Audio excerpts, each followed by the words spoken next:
Hello, you wonderful people, and welcome to another episode of Not Too Comic Book. This being a show where I talk about TV shows that are adaptations of comic books. For today's episode, I'm going to talk about the season finale of Superman and Lois. A great season finale. A lot of really interesting things went down in this episode, so let's break it down. Well, first and foremost, we're picking up immediately after last week's episode where Jordan was taken by Morgan and is turned into his father, Zeta. So, obviously, Clark was searching all over, but he can't find him. And obviously, Lois is worried out of her mind. And even the AI asking John is like, do you want me to keep looking? He's like, keep looking and don't stop. He went through the situation of losing his wife and his daughter. And it's like, he never wants anyone to ever have to go through that pain. And seeing Lois, the woman he loves, a version of that the woman he loves in pain like that, it sucks. So, obviously, Clark's like, I'm not going to stop. And I love that him flying into the air. Like, at first he's flying all over the place and he flies higher into the sky, into the atmosphere, and just like screaming out Jordan, and it scatters across the world. I was like, that's actually really dope. And then luckily Jordan reaches out to him. Clark comes over and, hey, you're okay? He's like, yeah. Last thing I remember, I got eradicated, and like punches him. And it's like, obviously Clark's not going to fight back because it's his son. Like, he won't, at no point does he actually lay a hand on Jordan, because it's like, I don't want to take the chance I'm going to hurt Jordan. So he's not going to fight back. When Zeta looks down upon him because it's like, you're weak. I sacrificed my own son to make sure our people come back. You're not even willing to lay a hand against your own son. Shows the difference in fatherhood between both of you. Like, you ruled with an iron fist. He rules with his heart. He was taught to rule with his heart, where you rule with such hate. But it turns out the whole point was to get a council together.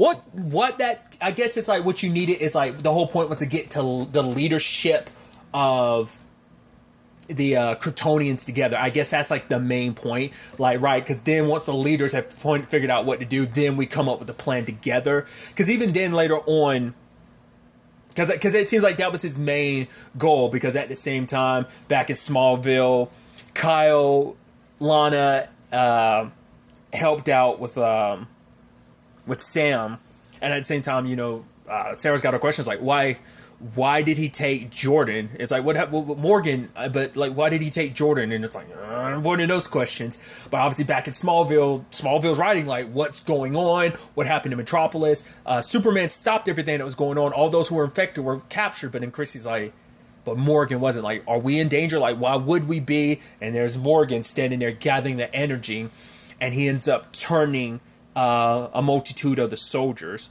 And at first I was like, because that's the thing of like, I guess they only need it to be a temporary, like, what went down in Metropolis was maybe a temporary dry run to see like how this whole new Eradicator thing works.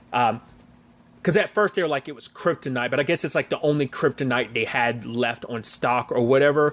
And he ended up like breaking it. Because part of me was wondering, like, is he using that as a source? Because we never really got into it too much about like how it works. Like I said, my thought was by absorbing all that solar energy, and the moment he's like eradicating these people, he's pumping them full of that solar energy too. And if you notice, like, Morgan is starting to crack around his face because his body can't handle all the power that he's surging through him. So as he's doing that, he ends up turning some of those soldiers into council members. Like I said, like what role they necessarily feel other than probably like helping formulate the plan. It's like, I guess we need some form of leadership or doing all of this. Like, they wanted to, like, this is like, we need them to kind of rein in the new regime of Krypton when we eventually bring it back. So now it's a conversation about, now that Jordan's in a position that he's in, now that, Smallville's seeing what's kind of going on. It's like, right, we got to get Smallville out of here. Everyone's got to leave Smallville.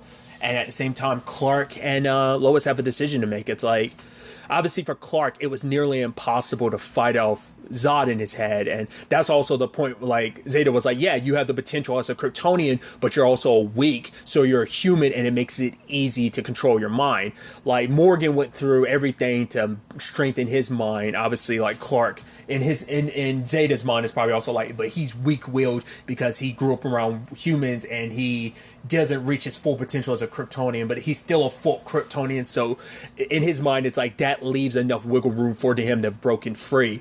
But Jordan's only half Kryptonian, so that human side is making his mind weak enough that he can be taken control of. So, because like Lois had confronted Leslie, and she's like, oh, like she was actually getting enjoyment out of like how upset Lois is. It's like, right, the fact is, see that weakness right there, like I'm worried about saving it. You're so worried about your son and not even worried about your world, which is about to come to an end, because for her it's like, my world will be back. And she's like, that look on your face, that's the same look I had when I realized there was nothing I could do to save Krypton. And she's just so giddy about it. You're just like, oh, I wish Lois had some kryptonite so she could bam, like just pop her in the face once, just because like, oh, damn you, Leslie. But like I said, Clark's like, okay, so we got to stop Morgan, saving Jordan, and protecting. We're like, how can I do all of that? And for Lois, it's like, leave it to me and Jonathan to take care of saving Jordan. Like, I'll go inside of his memories, just like Edge tried to do to you. But obviously for Clark, it's like, that's too dangerous. But for her, it's like, I've been like, Jordan's lost in that darkness, and I've been helping him fight that darkness his entire life.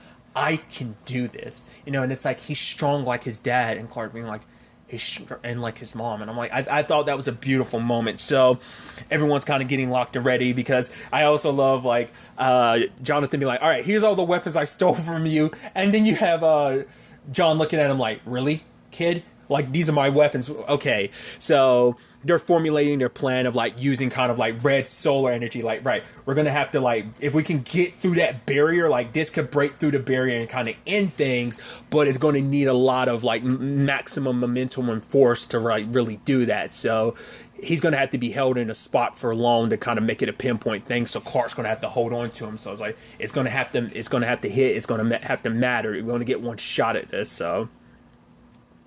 But while everyone in Smallville is, I was almost wondering whether or not Sarah was on the borderline of figuring it out, because she's watching like Superman at the end of it all and talking to Lois. I was like, is she figuring it out? But I don't think she did. But part of me wonders, like, she's got some questions. But I think for now, with everything playing out the way it does, like, she's kind of ignoring that for now. But you definitely tell, like, out of anyone, she has the most questions, because it's like, right, like, why is Superman so dedicated? Like, yeah, he's saving the day. Like, oh, he wants, I guess it's like, you chalk it up to like, oh, just Superman trying to do the right thing. Like, even if it's just one person, he's trying to save everyone. But at the end of the day, it's like, I guess it's also still a thing of like, well, why is he going above and beyond for this one kid, you know? So I think that's kind of interesting. But I love that, obviously, it's like, right, the odds are against them, but Clark's like, yeah, but better together. And they both look at each other, take off. And I love the takedown of all the other Kryptonians. I even love the whole situation, obviously knocking Jordan out and bringing him back to Lois, and obviously Lois going inside of Jordan's mind, but Zeta's at the top, and like he's buried Jordan's subconscious so deep that Jordan won't be able to like rise to the surface. So, and at the same time, outside Zeta ends up waking up and attacking Jonathan, and in that moment, you know, it's a weird parallel I was almost kind of thinking of, because in Smallville, a kind of similar thing happened where, like, Clark got taken over, like, at the end of season 3 / the beginning of season 4, and he flies for the first time. Like, after that, he can't fly anymore because, like, it's just that power hadn't awakened in him. Part of me wonders, like, in the aftermath of this, will Jordan... Because slowly but surely, he is building up the same abilities Clark has. So, I'm curious, did that awaken it inside him? Because he does float for a little bit, but that's because Zeta's inside of him. Like, he has full access. I mean, who knows how... I mean, to be fair, it might be a little bit of a Man of Steel thing, where it's like... Because initially... Clark has been exposed to like Earth and had his powers since he was a baby on this planet, whereas the others weren't adjusted to this planet, so that's what made them kind of ill prepared. That's also why Clark was able to kind of wreck shop against these other Kryptonians, because they're newborn Kryptonians. Yeah, they got the solar energy. Oh, they're strong, but it's like, no, I've had my powers since I was a kid. I've been doing this Superman thing for decades. I got this locked and loaded. You guys haven't fully even discovered what you're capable of. Because most of them have only been able to do the heat vision thing. Like, it is the most destructive of the powers, but the fact is that is the limit to what they can do. Because even Leslie, like, she has the superhuman strength and the heat vision, because, like I said, I think that's just the go-to kill technique and move. Just like for the speedsters, it's the whole vibrating your hand and phasing it through somebody thing. I think that's just what it goes to. But it's like we just never seen anyone use the range of abilities like Clark and Jordan can. So that's always kind of made me think like it's just because Clark has had this a lot longer. Because even can we like maybe they just decided never to really showcase it, but I'm assuming Morgan would have the same skill set, but he never really showcased it and used it like Clark did. But regardless, like I said, it could just be a thing I'm overthinking. But what was the whole point I was making? Right, but Jordan on the outside, Zeta is about to kill John, but luckily Lois was able to find Jordan in his memories, and it's like, you are strong. That's why Zeta said that all that he is, because you've always been strong. You're like stronger than all of us, so I need you to fight. I need you to fight like you've never fought. And it's just those moments I'm like, look at freaking Elizabeth Toll like doing her thing, man. It's just like, dude, that shakiness that was like tears in her eyes, like that's that mom energy, like just like pouring through the character. But it's just like that moment, I need you to fight, baby. It's just like even her saying baby, it's like little things like that dialogue wise, I'm like, oh, I feel it. It's like it's a mama looking after her baby bird, and because of that, Jordan's thinking about everything he's going through, and just like he was able to break free, and it's just like, yes. And also, it's like, bye-bye, Zeta, you're dead forever. Because, once again, it's kind of a sad thing, but Zod's going forever, too, because of that. But it's like, I guess that's just going to be like, oh, this is going to be a continuity where we never deal with Zod. Once again, they could pull a Smallville, because, like, once again, like, Zod made an appearance in Smallville later on. Once again, season 9 is when he popped up. He was played by Callum Blue. I believe that's the actor's name. But like I said, he had possessed, like, Lex in what's it, that season 6 or something like that. Oh, he also pops up later and in the final season because he's in the Phantom Zone. It's a whole like tangents and all that side, but not unless we have something of that vein in nature. But all while this is going on, there's not much energy left in the suit. But John's not saying anything to Clark because it's like, right, we need to get this done, because at the same time, like, Smallville is being havocked by, like, obviously there's so many people trying to leave at once, so there's no escaping right now because everything's kind of backed up. But Morgan's at the centerfold of the kryptonite. I guess like what the plan is to like build up so much energy and use the X kryptonite as like either as like an amplifier or like a surge of like the moment that, like, I guess it's like as he's building out that energy that it's absorbing the yellow kryptonite, so this way when it spreads across the world it's going to envelop everyone, and it's not going to be a temporary thing. It's going to be a permanent, like, oh, these are full-blown Kryptonians and there's no coming back. It's supposed to be, because once again the council situation was supposed to be temporary, but this was their setup for a permanent solution.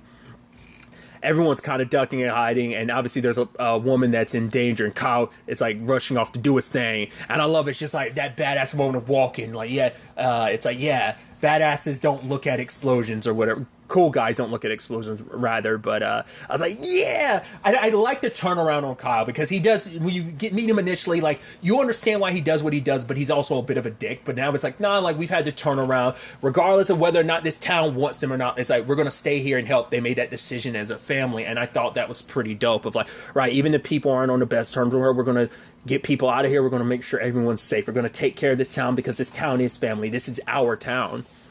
And so all the while that's happening, it's like, all right, Clark is ready. He's like, all right, I gotta make this count. And then like him like speed rushing, and just like the heat friction from him moving so fast, and just like it's down to the wire for John's energy on his suit. And he's like, is he in a position? And he's like, he is. And it's like Clark rushes in, grabs Morgan, and then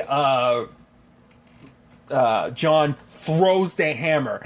Legitimately, I screamed a celebration. I was like, yeah! The moment had impact. The entire cave got destroyed along with all the yellow kryptonite, so no using that in the future. But I'm like, yeah! Because I got super hyped, because I was like, that looks like a super from Injustice. That level of destruction and also that impact. I was like, yeah! I was like, that's so sick, dude!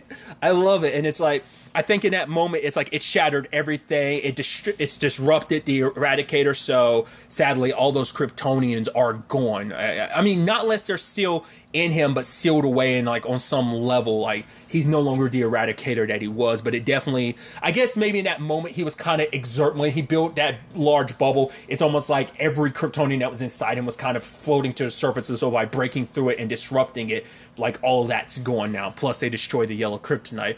He's like, I just wanted a family, Clark. And he's like, you had one. We were brothers. You know, instead of like you let your dad corrupt you, like there was a part of you that did want to reach out. You were trying, but at the same time, your father's corruption sent you down the wrong path. So I'm assuming they're just going to lock him up in a special prison or whatever. And at the end, we see Leslie with her hands against the glass, and it's like, I was like, does she have an extra plan? But it's like, no, everything fell apart. And it's like, yeah, you thought everything was going to work out, but it's like, right. And the episode is called The Last Sons of Krypton. So we've got the last son and the last daughter. Once again, what this continuity is, because they're super vague about it, because like they don't not even brought up Kara or anything. So like it's supposed to be kind of like this is supposed to be Earth 1, but not unless this is a different Earth in the multiverse. Like maybe in the future seasons, like they'll elaborate on that more. I mean, it took like 3 seasons before we finally got the confirmation of like, yeah, Black Lightning's on a different Earth.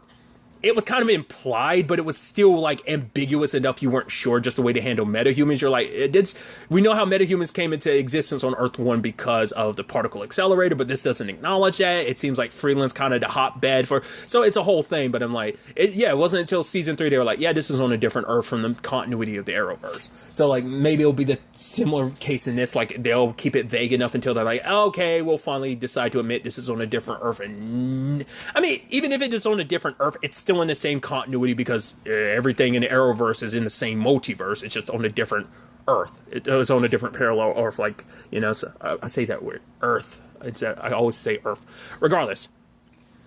But obviously after that, it's the whole conversations about like, okay, Superman getting interviewed by Christie about like, okay, what's going on? It's like, all right, I'm going to explain the truth.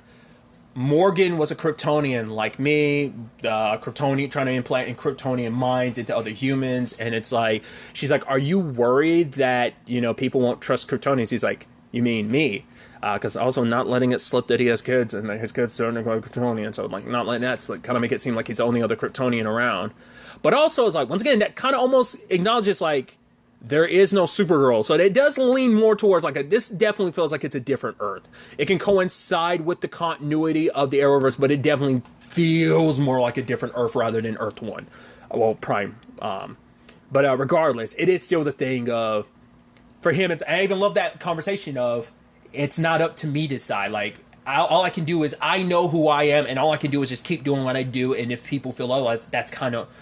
That's all I can do is show them, just be true to who I am. And that still goes back to that, because I was watching a clip of it the other day. I'm like, that conversation he had with Jordan about like trust in episode 6, still probably one of my favorite scenes. Like that conversation is so damn good. I'm like, that's an excellent conversation about the powers and responsibilities and trust being so easily broken. So it just made me think of that. I love it. But it's like, yeah. And also, he's like, not too worried. He's like, yeah, but Smallville, it's like, this place, because he kind of lets it slip a little bit. Like, oh yeah, I know how tough, strong this place can be. She's like, how do you do it? He's like, but look at this. Like, he's like, I didn't save the day.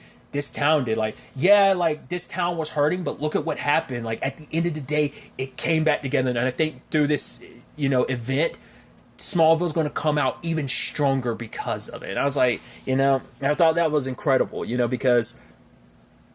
obviously repping, the town he loves so much and seeing like how much, even though it's been through so much, people, for better or for worse, like in moments of crisis, the true nature of people show. So like obviously we're looking at Lana like death staring the mayor, and it's like, oh yeah, don't forget the shade you try to throw our family on a bus. I ain't forgot about that. But is he going to be able to make up for that? I don't know. I could definitely see this being a situation where Lana kind of runs for mayor potentially in the future. Kind of being like, oh, you're not fit for your job. Like, you're more out for your own self-preservation, not looking out for the... It's like, no. Like, when not unless they go for Kyle, but I think it'd probably be more beneficial. And I think it would be Lana. Because it seems like she's kind of like the new Martha. She, like, is the heart of Smallville, has been for a while, so...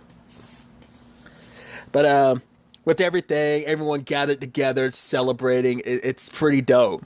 Obviously, squeezing in some. Speaking of injustice, squeezing in some injustice too. It's like, oh yeah, never doubt the Supes. It's like, oh, you're just gonna keep on losing. He's like, maybe not. And he's looking at Tegan, which I didn't talk about that last episode. She brought up she's from Central City. I'm like, okay. I mean, well, not everyone that's in Central City ends up being a metahuman, but it's just kind of like, okay.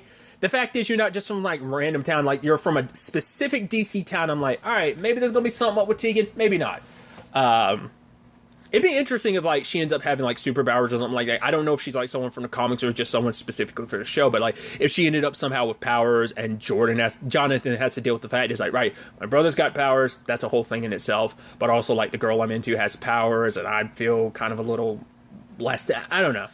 I definitely could see him being like I said, more like John, because John doesn't have powers, and I think his mom doesn't have powers, but it doesn't stop them from being the badasses that they are. So I also love that Lois is like, right, we sold our place in Metropolis, so I've got half the money needed to like, buy like half the offer for the Gazette. So like, let's run it together, you and me, partners. And Chrissy's frozen for a couple seconds. She's like, because her mind is blown because she's processing, and she's like, Chrissy, and she's like, Of course, yes, we're gonna be partners. Oh my god, she's losing her mind because it's like, oh my god, I'm working with the famous Lois Lane. Oh my god, this is gonna be sick. This is gonna be dope. We're gonna be friends. We're gonna be partners. This is going to be amazing. We're gonna be able to tell amazing stories. Like, oh my god, like we're exaggerating, but it's that same level of energy. I'm like, that's super awesome.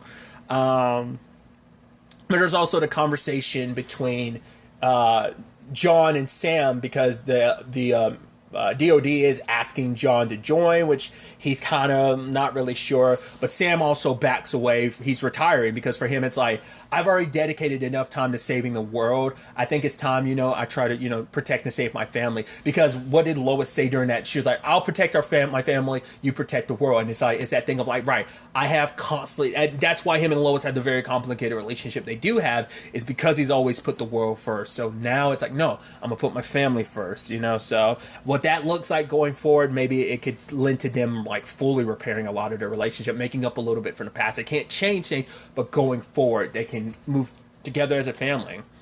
And so obviously John decides that, he's going to go actually actually talk to his sister, which she's like, you could just stay here. Like, you and Clark could do the whole, like, oh, you can work on a farm, but also like suit up but it's like, no, I can't, because it's not about Clark, it's you. Like, I know you're not my wife, but every time I look at you, I see her, and regardless of anything, like, I'm happy for you because you have a family, you're in love, like, you're happy, but it still hurts. I can't help feeling the way I do. And she's like, I just want you to be happy. And he's like, thanks. And the only way I'm going to be able to be happy is if I leave. So it's kind of, I was like, oh man, like, is this, but I was like, maybe this is going to lead to him kind of going out there, doing his own thing. But other than that, we had the whole, like I said, Jordan and Sarah thing, because it's like, oh, he's like, I love you. He's like, and that's not just one of those things of like, people say before when they think they're going to die. I immediately thought she was like, when they were embracing and hugging, I was like, is she going to have that look on her face? Like, but I've got questions. And it still does. I think they're just trying to give it a happy ending, but eventually it's going to come down to, are you going to tell her the truth? Eventually, your dad had to tell Lois the truth, and obviously you care for her, so, but it's that complicated thing of, like, if you tell her the truth, she's always going to be kind of in danger, because she's going to, like, it's a hard thing. It's already bad enough that, like, obviously your brother's got to tiptoe around it. You've got to tiptoe around it, like, forever, like, to not only protect your secret, but your dad's secret, because that could put so many other people in danger, too. So there's a lot riding on that, so that's going to be a complicated thing. I think he will eventually tell her. Once again, hopefully it doesn't turn into a Mark from Invincible situation. If you've seen Invincible, you know what I'm talking about. Like, hopefully it doesn't turn into something like that. That doesn't complicate like that. I don't see it going like that, but they could potentially handle it like that, which I found the way they handled that. I understand why that was kind of for some people, but I also look at it like, honestly, it makes a lot of sense. That the other perspective that, like, Amber brings to those situations. We'll get to that. I mean, but that, obviously that's a whole conversation about that. But sadly, we also have Clark returning to the Fortress of Solitude the first time subsequently since everything, and he ends up picking up the stone that his dad was in. So I was like, oh, is there any way to repair that? But it's like, no, it seems like his dad's going to, which is like extra sad, because it's like, right, all the Kryptonians are, from what we can tell, are mostly gone, And so also with it was his dad. I mean, he had all these years, but it doesn't make it any easier because it's like, right, you lost your Earth mom, you lost your Earth dad, you lost your crypto dad, and potentially your crypto mom. You got to know her for a brief moment. So it's just like, it's just kind of like, man, that's just a lot of blah, you know? So in that moment, though, it's just kind of like, I don't know if, whether he'll have to make a new Fortress of Solitude, because maybe that's kind of useless without his dad. So maybe he'll have to go about fixing it his own way, or making, like, I don't know if like it's still operational without his dad, because his dad acted as like the core system for it. So his dad going like the fortress doesn't serve the same purpose. So maybe in this he'll kind of go off and make him like have to make a fortress all on its own. I don't know. Or maybe that fortress still can serve that purpose. I don't know. It was almost like him looking there kind of smiling. It was almost like him saying goodbye to it, you know? So we'll see. But he was able to give a proper burial to his dad. And he's like, you know, obviously when he had questions about who he was, why he was here, his dad was there to answer those questions for him. Aside from just giving him answers about his home world, just even besides all that, he was just, you know, my dad, you know? And I was like, oh, that's beautiful. Able to give him a proper burial and just be able to stand around his father with, you know, his wife as well as his kids. I thought that was kind of beautiful. And then at the same time, there's the whole situation with, you know, it's like, right, having to say goodbye to John. I was almost wondering whether or not John was going to leave the suit to, well, John Kent. I thought he was going to like leave it to Jonathan, but I was like, no, he's like, but do you want an annoying AI that doesn't know, like, that gets into your business? And they're like, nah, we're good.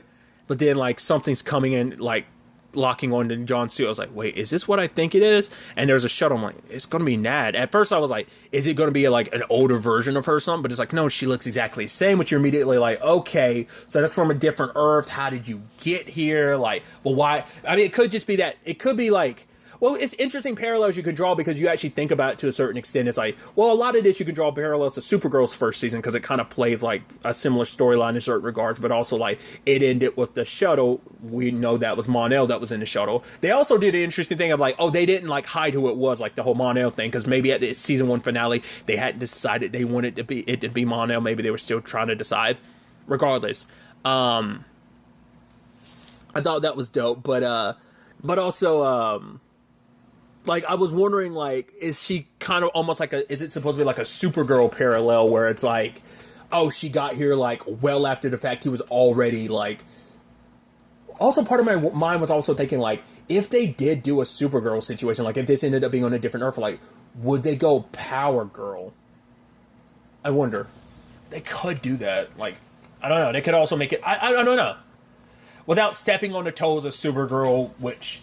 Because there's obviously Supergirl, the show is coming back like next week for the rest of the final season, but also like obviously Supergirl is also going to be in the Flash movie. Maybe they decide to go down a route of like on this Earth it's going to be Overgirl, or maybe it will still be Supergirl. I don't know. I think that'd be interesting if they decided to kind of go down that route of that, but you know, I'm probably overthinking it, but like, cause it's just a parallel of like, right, did you just like, is it like traveling to a different Earth, like did the space-time continuum just like mess up and it's like you kind of got knocked off course? Like, why now? Like, maybe the entire time she was working to find a way to her dad and she just happened to just got lost along the way. I don't know, but it's a complicated thing of like, oh, Nat, and he's hugging her and everything, and then she looks and sees Lois and it's like, Mom, and it's like, oh boy, it was already tough enough, and it's like, so interesting circumstances where everything's kind of resolved, but obviously leaving enough open to be like, yeah, like what's this going to mean for season 2?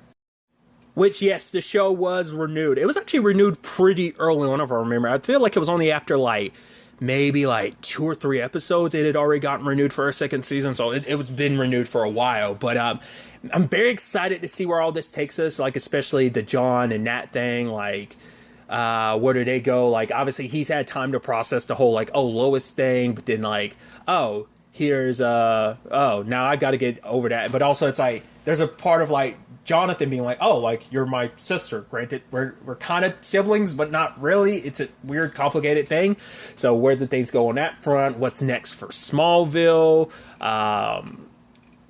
Jordan and his new relationship, same thing for potentially Jonathan and his new relationships, as well as balancing this new, you know, the secrets of your family.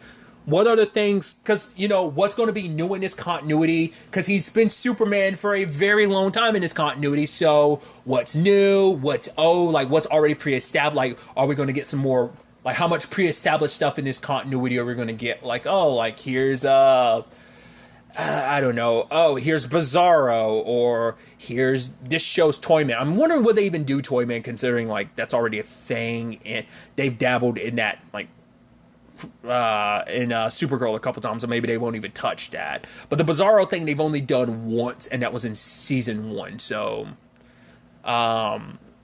what else would they do? Like, how much other multiverse crossover stuff? Well, no, because now I'm sitting there thinking, it's like, no, they have acknowledged this being the Arrowverse because, like, Diggle does have the ring and everything. So once again, like, that's why I'm just curious. Like, maybe because Supergirl is ending and they don't want to put pressure on anyone to be like, we want to acknowledge all the Supergirl stuff, but it's like, it would mean people from Supergirl making appearances, and I'm sure that also probably comes down to, like, they probably want to finish that up first and decide where that continuity ends up before maybe they tackle anything over into this. But I would love to see some Supergirl stuff, even if it's like Melissa or anyone else from Supergirl popping in, whether it's Martian Manhunter. But I also think it'd be pretty dope to get like Melissa, but I don't know if it's like a done thing of like, okay, the moment Supergirl's done, I'm never putting on a mantle. Like, maybe it's kind of a thing like popping in here and there. Maybe in the future, I don't mind doing it. Like John's been doing, like I said, doing the round. So maybe she's going to be in a similar, I don't know. I think it probably comes down to like her and everything, and what if they decide they want to do anything with that, you know, so.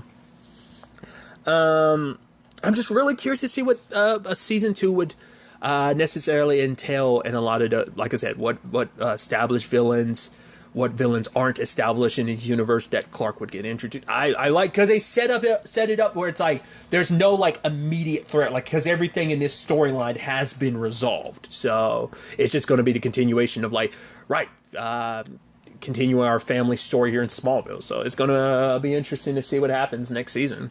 But really, that's all I want to talk about. Till the next time we meet, be happy, be safe, love light to the fullest, and enjoy it.